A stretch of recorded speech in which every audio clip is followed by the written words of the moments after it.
What's going on, y'all? How y'all doing? Welcome back to the 1025 podcast. This is episode 5. I'm joined along with Achonti and Kristen, and in this episode, we got Achonti being our moderator. So, Achonti, take it away. All right. Today we'll be talking about 4 different topics, and there are symbolic politics and Kamala Harris's nomination for vice president, Cardi B's divorce from office, stand culture, and the importance of preservation, self-preservation. Now, one of the first things I want to talk about with Kamala Harris's nomination is this thing called politics, especially for marginalized communities. And one of the things that infiltrates symbolic politics a lot of the time is political relics, and those are things that people hold on from the past American, like past American eras. One of the things to see Reaganism, as all know what Reaganism was in America, it was very detrimental to Black people, especially with how he composed the welfare system. It screwed so many people up.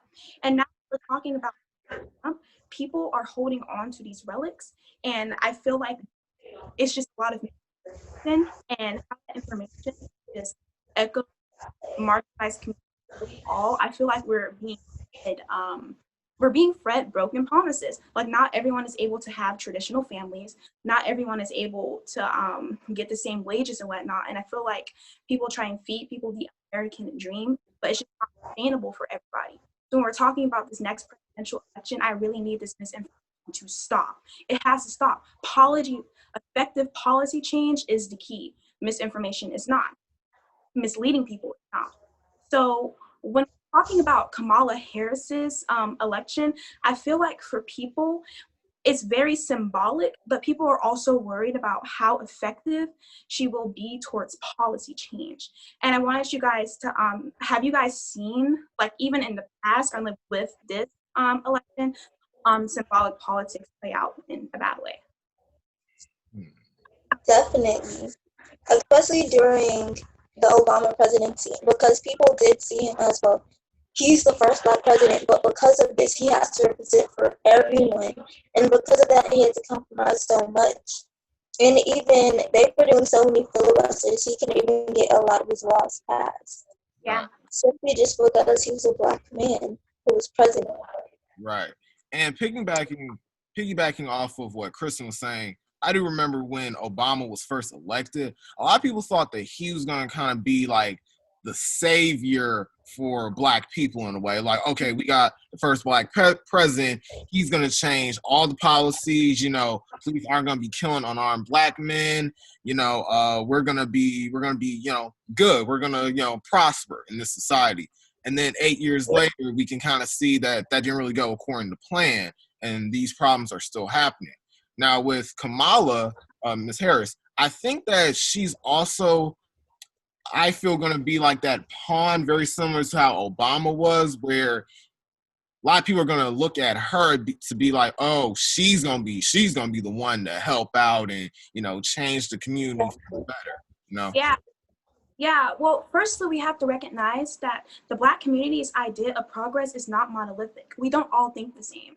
And when we're talking about introducing a person of an ethnic background to a position that holds, I guess, a decent amount of power, is important because, firstly, she is a diverse person. She'll bring in, diverse perspectives. And while the Black community doesn't necessarily need like that monolithic presence, we need people that are going to make policies that are helpful for all of us.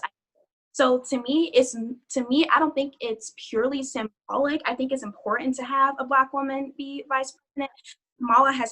Kamala has broken a decent amount of barriers. She was elected twice as Attorney General in California. She's the second woman to be elected to the Senate in American history. So I think, with that being said, I think she can do a lot for us. But one thing I wanted to make clear is that the entity, we all need certain policy reforms, but we all don't think the same. So it's not necessarily her just being Black, it's the fact that she diversifies this very white political theater. It's so fucking white. We need a Black woman in the White House. Absolutely. Yeah, so that's important. It's more than symbolism. Right. and even with like, I always think about Michelle Obama when I think of Kamala Harris.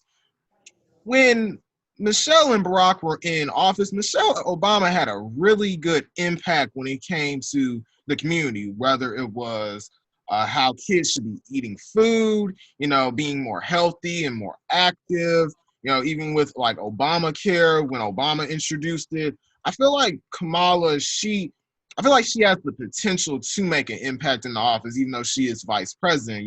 The main dude is Joe Biden, who has worked alongside Obama. I feel like both of them, they have the potential to be a great, team for these 4 years or hopefully 8 years, Yeah. Thread, But keep going. I also think her getting elected would definitely be symbolic of change and acceptance, especially considering that this is one of the first presidencies that three major political parties actually nominated women. The Democratic Party nominated Kamala Harris for VP, Angela Nicole Walker for VP of the Green Party, and Joe Jorgensen for president of the Libertarian Party. Yeah. Yeah. Yeah. Even on a smaller level, you see a lot of women running for these like positions as state councilmen or state councilwomen. So definitely President Trump, everything just popped off. We want to diversify American politics. Yeah. So the policies. And but symbolism, like I said, the Black entity is not monolithic. We don't all think the same. So even within that, make sure that everyone getting fed, I guess. And that's kind of hard. She might only, if they want to, and she's only going to be in there for 4 years, and the vice president is really heads over the Senate. Yeah. As far as legislation goes, she head the Senate. And people have, one of the main problems people have with Kamala is that while she pushed some very progressive legislation while she was Attorney General of California, I guess, and did things that were helpful and deteriorating the defunct prison industrial, like all that stuff. People are saying that she didn't do enough with the power that she had. That instead of being centric or moderate, and that's not going to help us very much. But at the same time, it's because I believe she wasn't able to do the things that she wanted to do or be as impactful in California as one.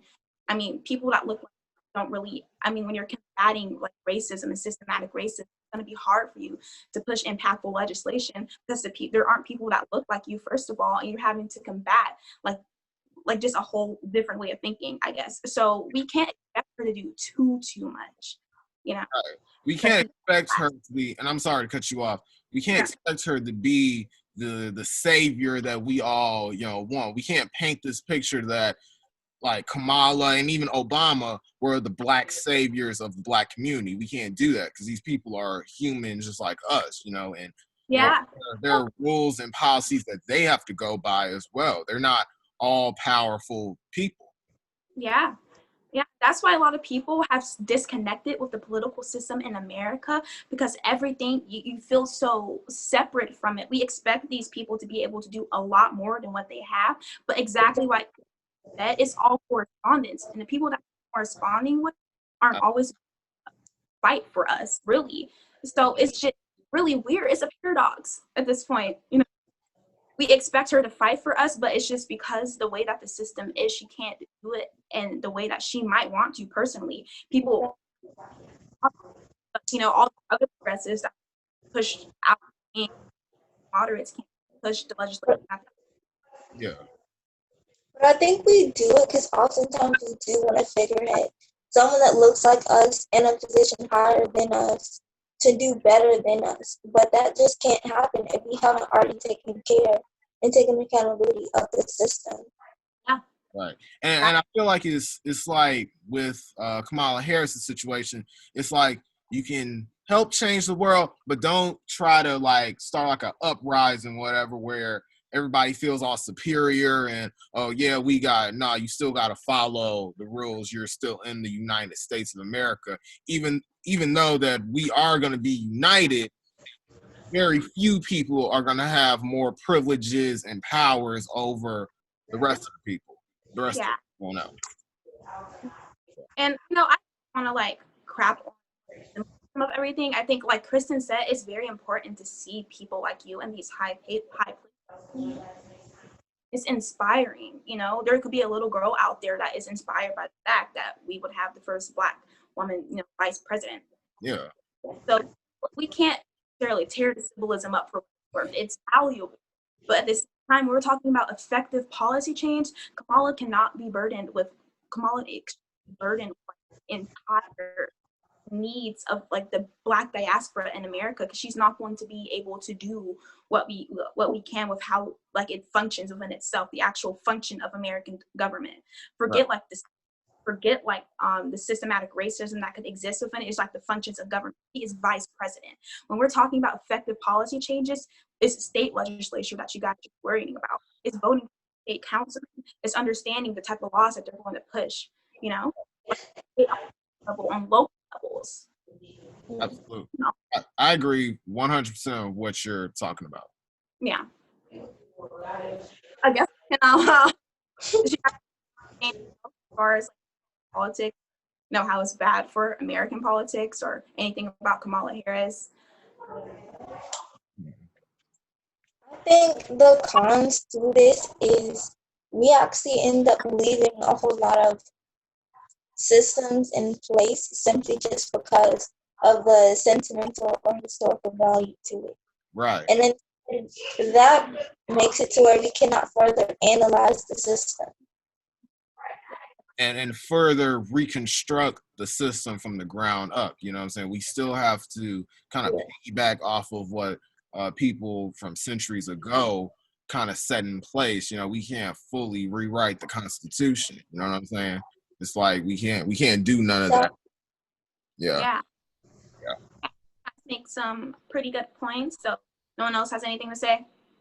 Nope. Really about this. I'm voting Biden. In this situation, they're definitely lesser of two evils, and you know, I'm going to vote for whatever. Right? I guess. Yeah. As we all. Yeah. Okay. Next one is Cardi B announcing her divorce from Offset. I definitely. What do you guys have to say about that? Originally, I say congratulations. Well, yeah. But like for me, originally when I found out that they were dating, you know, I didn't really think that they were married, because I remember a few years ago when they started dating and then they were she was pregnant with Culture, that I think she kind of announced on Instagram that, yeah, we're not really dating anymore because of cheating, infidelity, whatever. And then years later, I'm thinking to myself, wait, they were actually like married or something like that? Like, I don't really follow Cardi B or Offset, but I was just like, whoa, they're actually married and he's cheating again. But then a few days ago, she even mentioned on IG Live that no, it wasn't cheating. She was just tired of the arguments and tired of all the drama and toxicity that was going on, you know, in his life, basically. Yeah, Kristen. You don't have. I pretty much said my piece on that because I don't really know what went on behind closed doors. She could have divorced him for any other reason. So it's not. Yeah, but one of the main issues I have is the fact that, well, one, people are in like just all up in their business, but also the issue I have is how is this going to affect Culture? I feel like divorce, whether you're rich or poor, it's gonna affect the child 100%. You know what I'm saying? Maybe Culture, when she grows up, she might feel this sense of, and I really don't want to say this, but this sense of like guilt, where it's like, well, wow, did my birth kind of cause the parents to be divorced? Did, you know, what happened? You know, why did my dad do what he did? Why did my mom divorce him? You know, it's very complex, and only time will tell to see what happens in the coming future, what Culture will think about. Yeah. And a lot of people were actually critiquing their marriage from the get-go, is saying that while Offset is a valuable man as far as like money, he's not, but based off of what he's done before, he's not a very valuable man as far as like maybe like traditional value. I think there time where like couples or like couples end up like cheating on each other, especially when we're talking about like rap culture. We see it all the time, and you don't necessarily say that they are in an open relationship, but it's just like you take something that's so sexual as marriage, and you're repeatedly cheating on your wife. You're having multiple children outside of your marriage, and Yeah. I want children to be seeing this repeated, like just so often. Yeah. I agree, and I remember when I was reading the outline, that you sent me, you were saying, will her music be more reflective Yeah. of personal life?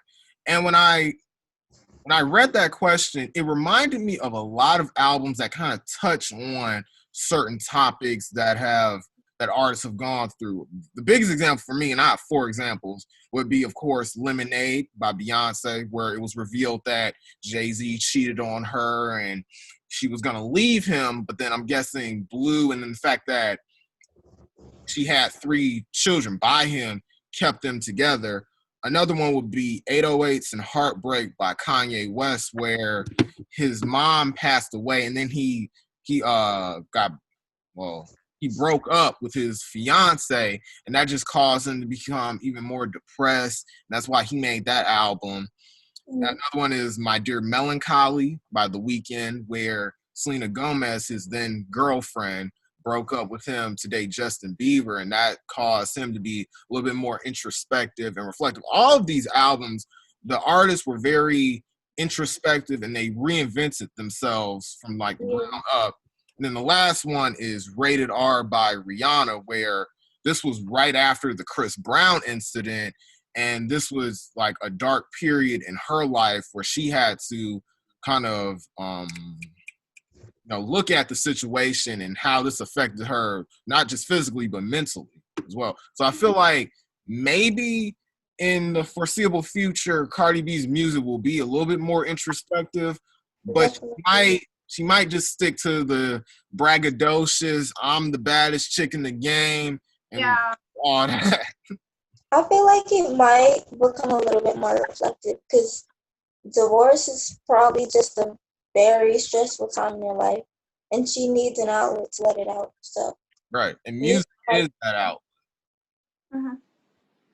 Yeah, and one thing I definitely wanted to talk about is how so when we're talking about music and how romance is like I guess idolized in a way within music, we often see female rappers like it's a controversial topic, like displaying their promiscuity in a very obvious way, but also at the same time pulling back, I guess, and being like, I only do this with my blah blah blah. This is how I can all this other stuff. So I think it's kind of not contradicting. It's odd to see her come out a song like WAP, I guess.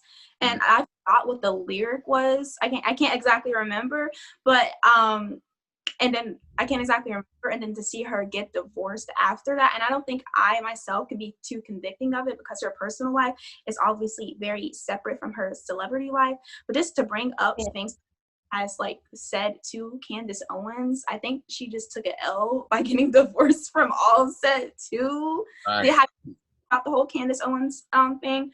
Yeah, they was going back at it on Twitter and stuff. Yeah, she called her out for dating outside her race and eventually marrying a white man. But also, Cardi B has to recognize that she herself was in an interracial relationship. Girl, what are you talking about?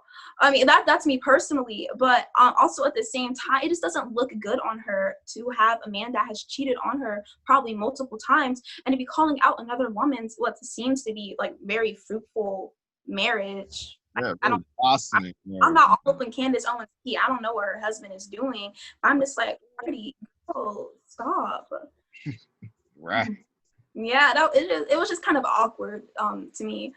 But one thing I wanted to say is, after this divorce, do you think how people view Cardi B's career will be positive or negative now that she is an unmarried woman who sexually displays her body? I feel like it will be like a double-edged. Yeah. I feel like it will be like a double-edged sword. Like on one half, you're gonna have the fans that are gonna be like, congratulations, Cardi, you don't need him, screw him, all that. And then the other half is gonna be like, okay, you just got a divorce with this dude, and you're one of the most sexual music acts in music from the past, about what, 3 years, I think. A lot of people are gonna think, oh, she's just doing this because she want to get her another man and all that. And I'm just thinking to myself, it doesn't work like that, because even if, let's say if Nicki Minaj, broke up with the dude she's dating and pregnant, basically, it's like, Right. you're not gonna view her as, oh, she just getting another man, all that, and all F that dude and all that. She's herself. She's the same quirky person that we knew back in 2009. With Cardi, I don't really think her image will be tainted. She'll just kind of revert back to the same person that she was. What do you think, Kristen? But I think part of it is also they might judge her because now she'd be a single mother. So Yeah. I do think people will judge her based off of that, Yeah. despite what they've been through. Yeah. With Offset and everybody. And despite her literally being a millionaire, Yeah. she can do whatever she wants to. Right. Yeah. I agree. All right. Do you guys have anything else to speak on about this divorce? Only time will tell. We'll see what else is revealed in the coming weeks or what else. All right. Okay, our next culture will be talking about the stan culture and possibly the toxicity of stan culture. Now, I'm pretty sure we are all, very keen on stan culture. What is that, the bar, like all that stuff. Yeah. But even since how we are introduced to celebrities and how idolizing these celebrities can either be detrimental to like our personal relationship, and how we idolize celebrities can kind of make us view ourselves in a negative way.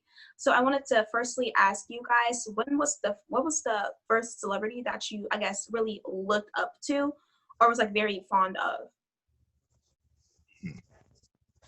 I would say the first celebrity that I was very fond to would be Beyonce back in like when I was 6 years old. I remember watching her on the movie Dreamgirls, and I was thinking to myself, oh my God, this lady is not only beautiful, but she can sing her ass off. It was just incredible. Another one, Kanye West, when I was like 7, I was listening to Flashing Lights, and I was like, oh my God, this dude sounds amazing. And of course, as y'all all know, in 2009 with Drake, the fact that he has that very vulnerable type of identity when it comes to, singing and rapping. The fact that you're a great rapper, but you also sing really good, amazing. So I feel like those three are the ones who I looked up and admired when I was younger, and I'm still fans of them, to this day. I think mine was definitely Rihanna because I used to love playing all of her music. Her and Nicki Minaj, the whole Pink Print album. I listened to that nonstop. Yeah. Yeah, Rihanna was like definitely a staple for me. I remember her from like that one Bring It On movie. That was when I was first introduced, and when she was obviously like on the radio and stuff. Yeah. I was like, oh, so cool. She's on the radio and she's featured in a movie. She's a double threat. Like as 2010s, like so old that she just became like the epitome of pop star, the epitome of stardom. Like, she's gained so much from her stardom of like being a singer. She now owns her own makeup brand and her own like fashion brand, her own lingerie brand. It's like pretty awesome. But one thing I talk about is the fact that we were introduced to like not necessarily obsessing over celebrities, but the fact that we were introduced to like I guess keeping up with the Joneses at such a young age. I think that affected me negatively because I found myself not only comparing myself to celebrities, but I found myself comparing myself to people in like a very negative way. Maybe did you guys experience the same thing? Maybe I would say I experienced that with Drake, just because of the fact that one, he's a Scorpio, which I am, and then two, he just has this like confidence to him that I sometimes feel sometimes, but then the appearance wise, let's be real and pause on all of this, he's extremely handsome. You know what I'm saying? So when I look at him, I'm just thinking to myself, man, if I just had his beard, his haircut, I could be the man. You know what I'm saying? Yeah, it's definitely a lot of if I just had. And this people lesser than that, not just celebrities, but the people we are presented to, like on Instagram, like maybe even YouTube. I say Instagram because we're all aware of like the trope, like Instagram baddie, I guess. Yeah. Of people that we should like fit into, like the perfect 19-year-old or the perfect 20-year-old, people with the perfect relationship. But even lesser than that, I think we were introduced to that at a really young age. And one, I wanted to ask you, do you guys feel like idolizing other entities is like okay? Like, is it like absolutely terrible? Is it absolutely good? Like, what do you guys think? I think if it gets to the point where you can't separate reality from Yeah. the TV screen or your phone screen, it's absolutely terrible because it ruins your relationship with people because you can no longer see them as what they are and you just see this idea of them. And seeing someone for an idea of them that you want to see is not really seeing them as themselves. Yeah. Yeah. Yeah. You're not getting to learn them on a deeper level. Right. Yeah. I also agree. I think it's not bad that you like a celebrity, you know what I'm saying? But it's like when you get to that point where it's like you're going crazy because Beyonce is eating a sandwich, it's like, what's wrong with you? What's wrong with you? And no, I've never experienced that. Like, what is wrong with you? Same thing with like Kanye West buying shoes. It's like, what's going on with y'all? Are you okay? Like mentally, it's like, oh my God, drooling over a poster of them and all that stuff. Yeah, it can get very negative, but it can get very negative. But Ashanti, stop doing that. But just you can just be like, yeah, when I was growing up, you know, I used to listen to Drake, I used to listen to Kanye and Beyonce, but don't be going all over them, slobbering all over them and stuff. I'm a So you remember back in the day when some people used to get haircuts that look just like Justin Bieber, or haircuts that look like One Direction, like that bang cut, Yeah. bowl haircut he had. Yeah. Or what was it? They were on Vine. The Madcon boys. People tried to look like them too. Yeah. Yeah, that was a lot. The suburbia suffered from that. Let me tell you real quick. Let me tell you. That and the e-boy trend. That and the e-boy trend. Oh gosh, yes. It's like, Oh my gosh, yeah. So I definitely agree with what you said. I think when we make everything relative to one image, it can be very negative with our personal relationships, especially like romantic wise, I guess, because like I said, we talk about media and social media a lot, and I guess in a way we're sort of indoctrinated believe what we believe, not only from our parents, but what we see through images in TV. So when you idolize or you see certain images over and over again, your expectations are extremely connected to that, and your standards will be as well. However, the reality and the complexity of people aren't always going to match up with that. And that frustrates people a lot because they feel like they can't, this world wasn't meant for them. I was born in the wrong time. Everyone's crazy. Not everyone's going to be a damn celebrity. Not everyone's going to have that particular body type. Not everyone's going. You see what I'm saying? Hey, y'all, we got like 9 minutes left, so I'm gonna stop this one and we're gonna start another video. Okay. Mm-hmm. All right. So.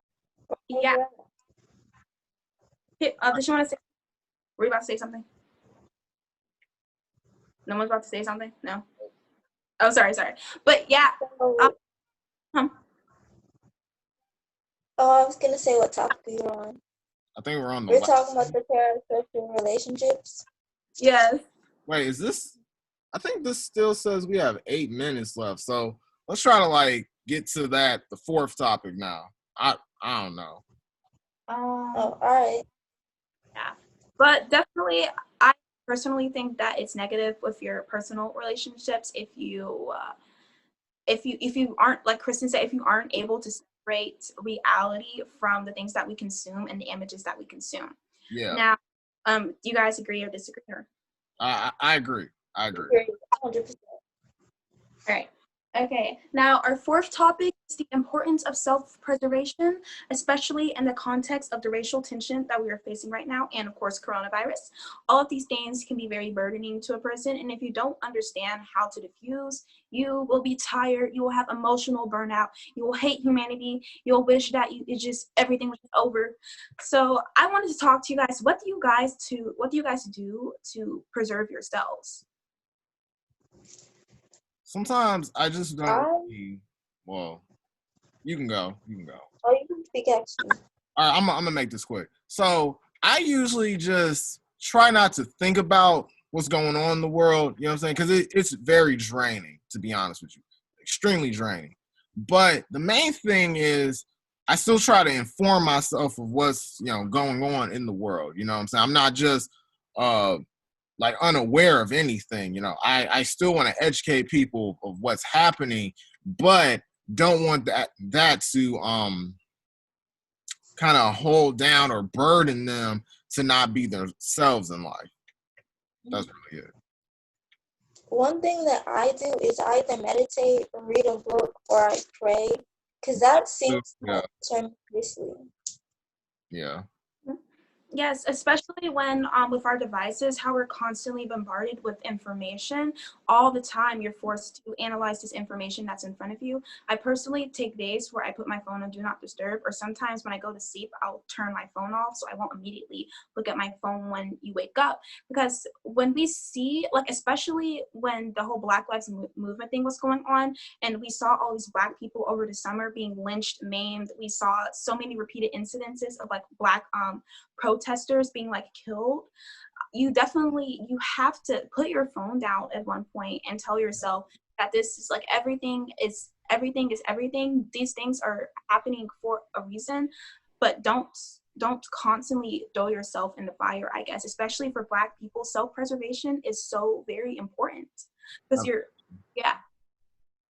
so I turn my phone off, like Kristen said. I read or write. Sometimes I delete my news app because that's just like information, like immediately. Like when I look up my phone, so and so got killed, 30 people were shot, blah blah blah blah. And like Jordan, it's important to stay in tune with current events because you don't want to be an off-par person. You want to be well-rounded.